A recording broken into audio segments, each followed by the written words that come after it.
What's up, Warrior? All right, so let's talk about the hurdles to achieve success. And I'm going to be the first one to tell you, which you probably know this, but not everybody is going to give you the right kind of advice. And I've had to learn this the hard way, which took me years and years longer to achieve what I wanted to do in life. And here's the problem with seeking advice. Don't take everyone's opinion and counsel as absolute truth. Be cautious of people who claim to have the best advice for you, aka those gurus.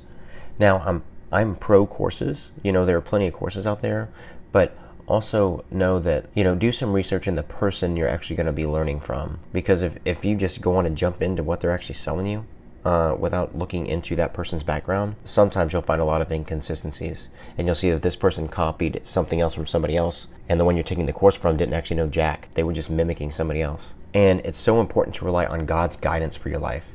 Don't rely solely on human opinions and advice. Go to His Word. The importance of ignoring public opinion, man, is so important. I remember when I took a public speaking class in college.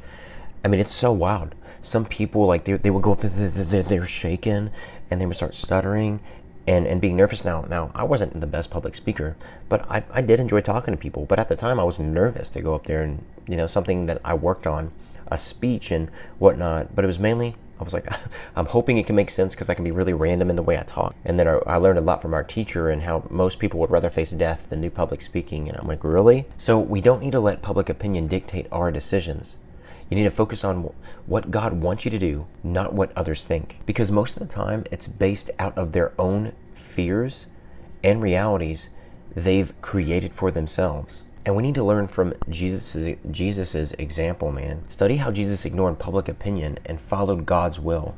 Apply Jesus's example to your life and decisions. And how can you do that? For one, you need to be in a Christ-fearing community, so aka go to church.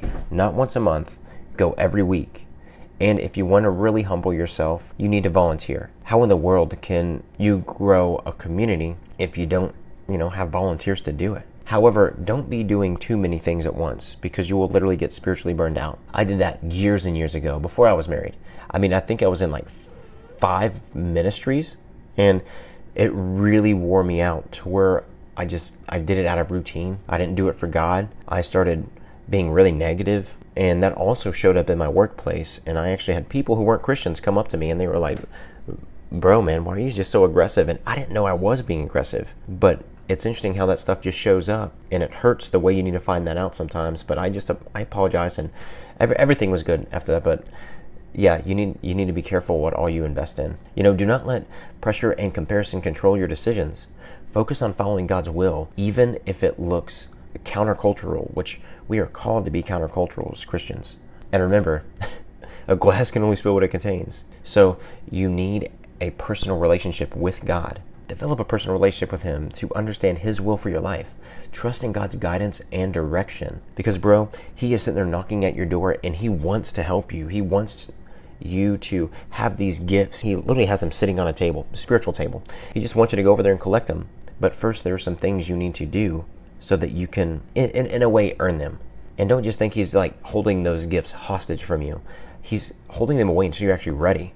Because if you want them when you're not ready, it's like the lottery, for example. If you look at a lot of these people who are, trying to win the lottery, a lot of them are broke. And as soon as they get the lottery and they win all that money, it's within a year, dude, they're filing bankruptcy. It's pretty bogus. So you need to embrace God's unique plan and path for your life. Remember, He won't put you through anything He hasn't already dealt with. Now, I know everybody's gone through a whole lot of different things, but God understands the gist of all of it because He created mankind. And you need to be willing to follow God's plan even if it looks different from others. And you need to push past the chaos and the pressure of public opinion. Because, bro, everybody has an opinion, remember. Even your grandma. And a lot of people, they're just stuck in these cycles, they have themselves boxed in. And if you keep taking other people's opinions, it can set you back decades. Because a long time, that's kind of where I was at, about 15 years. 15 years. In the 5th grade, I've been wanting to do... the cat's on the table. I've been wanting to, start my entrepreneurial journey, and it took me a long time just because I started filling myself up with all these people's opinions of my life. And they're not me. I am me. So don't let them write your story. You need to write your own story. And that can definitely be a way that you can receive God's blessings, is by living in your purpose and helping others.